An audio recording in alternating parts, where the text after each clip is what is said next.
Anaya Mota, candidata de la coalición Va por Zacatecas, integrada por el PRI, PAN y PRD. Gracias por estar con nosotros. Bienvenida. Muy buenas tardes, un gusto estar con ustedes. Vemos en las encuestas que se acortó la distancia entre el puntero David Monreal y tú, después del escándalo tanto del tocamiento, pero solamente faltan 23 días. ¿Cómo le vas a hacer para alcanzarlo y rebasarlo?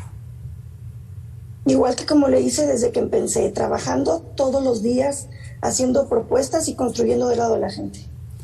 Hay una dinastía política de los Monreal en Zacatecas. ¿Cuál es la clave en tu estrategia para vencerla? Hablar precisamente de que Zacatecas no le pertenece a una familia. Zacatecas nos pertenece a todas las familias y eso es lo que tenemos que entender. Hay muchas alternativas y opciones para construir de la mano de la gente con una clase política distinta. En un estudio de opinión elaborado de manera conjunta entre el ITESO y Meganoticias, la gente puso sobre la mesa 3 rubros principalmente que consideró los más relevantes para considerar a los candidatos: salud, seguridad y, por supuesto, economía, el empleo. Vamos a revisar de estas propuestas cómo enfrentar la crisis de inseguridad en el Estado, por ejemplo, en Fresnillo o en los límites del Estado con Jalisco. Trabajando con la prevención del delito, la atención de las adicciones y también fortaleciendo a las fiscalías. Las fiscalías están perdiendo mucho presupuesto y no estamos entendiendo que la carga de la prueba le corresponde al Ministerio Público. Mientras los ministerios públicos no tengan la suficiencia de recursos, instrumentos, herramientas, peritos para poder acreditar la carga de la prueba, vamos a seguir en la impunidad y va a seguir la puerta giratoria. Entonces es importante que fortalezcamos a nuestras policías. No se trata únicamente de voltear a ver el tema de la policía cuando estamos hablando de inseguridad. La fiscalía es un eslabón importante en la cadena de procuración de justicia. Y en ese sentido, la Guardia Nacional tiene operación por regiones. ¿Podrá revertir el control que tienen los grupos criminales en diferentes partes del país, pero principalmente en Zacatecas? ¿O qué más hace falta además de la Guardia Nacional? Necesitamos invertir también en inteligencia para que podamos saber en dónde están y llegar a las capturas con los indicios de prueba que necesitamos. No se trata de enfrentar a los policías contra los delincuentes en enfrentamientos en la calle. Eso ha costado muchas vidas, eso ha traído daños colaterales. Entonces creo que el tema de inversión en inteligencia investigación policial es algo en lo que se tiene que invertir. ¿Algo cercano a la propuesta de no perseguir criminales, no perseguir narcotraficantes como propone el presidente, o cuál sería esa estrategia? No, por el contrario, estoy diciendo que sí se tiene que perseguir. Lo que no quiero es que se enfrenten en la calle y que la gente salga asesinada en la calle. No, tenemos que saber dónde están, cómo operan, dónde operan, probar que están cometiendo un delito, tener los diferentes indicios de prueba para poder comprobar el delito y poder detenerlos. Pero imagínate, llega la Guardia Nacional, no está capacitado para ser primer respondiente, los detienen y llegando al Ministerio Público no hay sustento y llegando al Poder Judicial hay liberación. Entonces tenemos que trabajar en la cadena que tiene que ver con ser primer respondiente, estar capacitado para salvaguardar escena del crimen y en el tema de la Fiscalía y los peritos y policías de investigación suficientemente capacitados y con los suficientes elementos como para poder soportar la carga de la prueba. ¿Y cómo romper esa cadena de complicidades? Porque a veces, en efecto, hay partes de esa cadena que hacen su trabajo, hay detenciones, pero en el Ministerio Público hay una serie de cómplices, incluso en la nómina de los criminales, que no permiten cumplir con todo el trabajo hasta lograr una sentencia. ¿Cómo romper esas cadenas? Tenemos que trabajar también en los controles de confianza de los ministerios públicos. A veces nos concentramos nada más en que hagan los exámenes de confianza y en tener una disciplina de control de confianza con los cuerpos policiales, pero no así con los cuerpos de investigación. Creo que también las fiscalías tienen que estar sujetas y sometidas a este tipo de controles para que garanticen que tienen la posibilidad real de enfrentarse a combatir los delitos a través de la investigación, obviamente, que es lo que les corresponde. Investigación y acreditación del delito. Hablemos ahora del otro rubro que le importa a la gente, la salud. ¿Cómo garantizar una mayor cobertura para la población?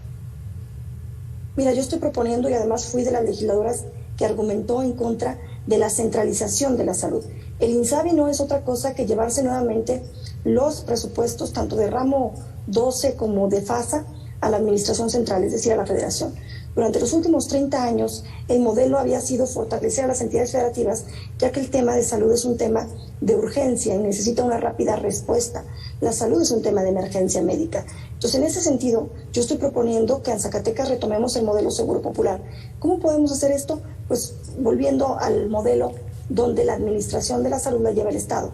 Esto se firma mediante convenio de colaboración, está claramente establecido en la Ley General de Salud y es una de las disponibilidades que quedaron ajustadas en la Ley General de Salud respecto a este nuevo modelo.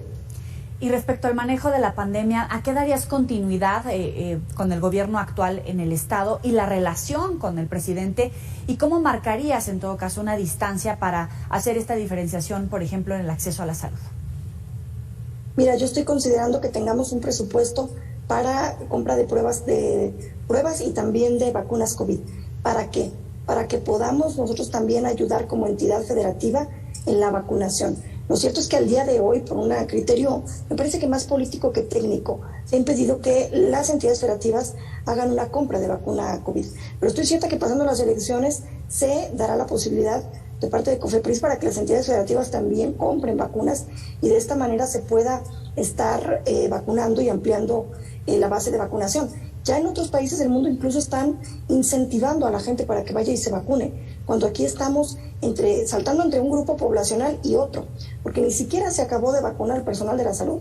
No se vacunaron a las auxiliares de la salud, no se vacunó al personal administrativo, no se vacunó al personal de limpieza y tampoco se vacunó a todo el personal que trabaja en instituciones privadas de la salud. Nos faltó toda esa parte del sector cuando ya nos pasamos a los maestros. Y no es que esté en contra de que se vacunen los maestros, nos tenemos que vacunar todos. Por eso hablo de que tenemos que complementar el recurso en vacunación. Estoy dispuesta a ello. Hay gobernadores que denuncian que precisamente por seguir esta lógica que tú planteas sobre primero vacunar, por ejemplo, a todo el sector salud antes que los maestros, pues hay un castigo desde el gobierno federal y no solamente en cuanto a vacunas, sino al cuadro básico de vacunación, obviamente a todo el abasto de medicamentos. ¿Cómo lograr romper ese tipo de castigo que denuncian los gobernadores desde el gobierno federal por tomar esa distancia? No, yo creo que lo que se tiene que hacer es no confundir. A ver, no hay vacunas de las otras, del triple viral, tétanos, no hay medicamentos desde antes de que nos llegara la pandemia. Los niños con cáncer y sus papás empezaron a manifestar desde antes de que empezaran los primeros brotes de pandemia en México, de que ya no había quimioterápicos. No, esto tiene que ver con la administración central, con querer centralizar todas las decisiones, con querer centralizar todas las compras y no entender que si un estado tiene una problemática para cumplir la compra y abasto a 58 municipios y sus comunidades, pues un país va a tener mucho más problema de compra y distribución de medicamentos en un país de 32 entidades federativas, más de 2.500 municipios y sus comunidades. Entonces es un tema también que tiene que ver con una lógica administrativa y tener esta posibilidad también de darle responsabilidades a las entidades federativas que además ya tiene. O sea, la Ley de Coordinación Fiscal manda el FASA, que es el Fondo de Aportaciones para la Salud a las entidades federativas, precisamente en esta lógica de dejar una carga de la administración del Estado en las entidades federativas. Ese es el modelo que yo planteo y esa es la administración que yo planteo. Yo trabajaré de manera institucional con el presidente de la República, como lo he hecho desde siempre. Desde siempre yo he sabido trabajar de manera institucional con los presidentes municipales, con los cuerpos legislativos, con los cuerpos judiciales. Yo soy una mujer de instituciones y precisamente estoy en este proyecto porque veo que se están vulnerando las instituciones, porque veo que se están debilitando las instituciones y porque veo poderes invadiendo funciones de otros poderes. Entonces, eso me parece grave, me parece delicado. Efectivamente, creo que debe de haber un equilibrio y un contrapeso político, no solamente desde el Congreso de la Unión, sino también desde las entidades federativas, pero no para detener, sino para colaborar, trabajar en equipo y se escuchen distintas ópticas y perspectivas de los problemas. ¿No hay un error o una debilidad en la oposición precisamente para no montar un frente común y enfrentar al partido oficialista? Porque es cierto que tiene muchas fallas el partido en el poder, pero no vemos una fórmula política que logre reunir a todas esas voces para hacer ese contrapeso efectivo en el legislativo, en los gobiernos estatales, incluso en el propio gabinete. No lo vemos, los vemos desdibujados. Pues bueno, es que aún y cuando se ha intentado desde el Poder Legislativo, ejemplo, sí se hizo el bloque opositor, pero ni siquiera unidos, la bancada PRI-PAN-PRD le podía ganar en las votaciones a Morena. Es que recordemos que tienen una mayoría que es aplastante, tanto en Cámara de Diputados, donde tienen la mayoría absoluta, incluso para las reformas constitucionales, y en Cámara de Senadores, aunque no tienen mayoría absoluta y les faltan 7, 8 votos, lo cierto es que para todas las leyes secundarias, como la del INSABI o como la reforma a la Ley Orgánica del Poder Judicial, pues ellos solitos pueden, o sea, solo se detienen para reformas constitucionales, que es donde hemos podido equilibrar la fuerza y hacer que por lo menos en legislación las cosas se planteen de manera distinta, como fue el caso de Guardia Nacional. Entonces, en Guardia Nacional lo que hay es un impasse, es distinto lo que está en la legislación a lo que está en la implementación. Y eso es algo que también tiene que saberse. O sea, el cuerpo que es la Guardia Nacional es un cuerpo nacional policial que es de carácter civil y en la práctica es de carácter militar. Entonces, aunque estemos intentando en la práctica hacer un contrapeso, lo cierto es que incluso para esta elección fue complicado, se convocó a todos los partidos políticos a sumarse y no todos los partidos accedieron. Entonces hay que entender, como decía Luis Carlos al principio del programa, dónde está el voto útil para generar estos contrapesos. El voto útil está en la coalición. Por eso la invitación también a la ciudadanía, porque esta decisión del 2021 no es solamente la decisión de los partidos de unirse, no, es la decisión de los ciudadanos, que tienen finalmente el poder de voto, que es el poder de decisión, para poder equilibrar mediante su respaldo a la coalición. En caso de que llegues al gobierno, ¿con qué visión vas a gobernar? ¿Con la visión del PRI, PAN, del PRD, con la derecha o con la izquierda? ¿O cómo formular una propuesta de gobierno de Claudia Anaya con esas tres visiones?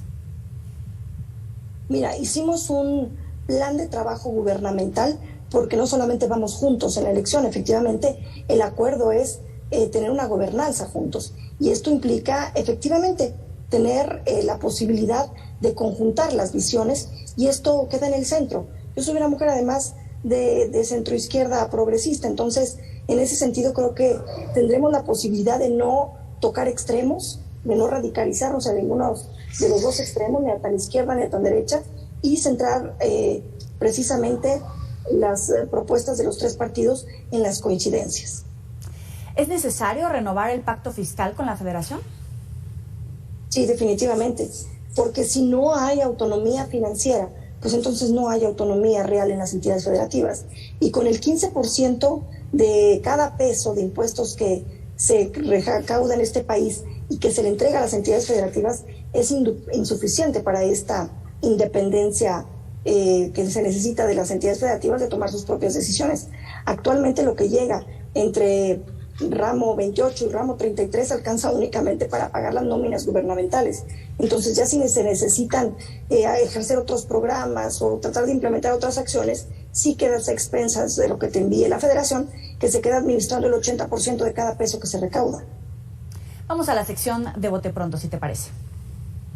Claro. De Bote Pronto. En esta sección le pedimos que tus respuestas sean con un sí o un no, en una palabra en todo caso. ¿Consideras que hay mano negra en el proceso en Zacatecas? No. ¿Y en la elección en general? No.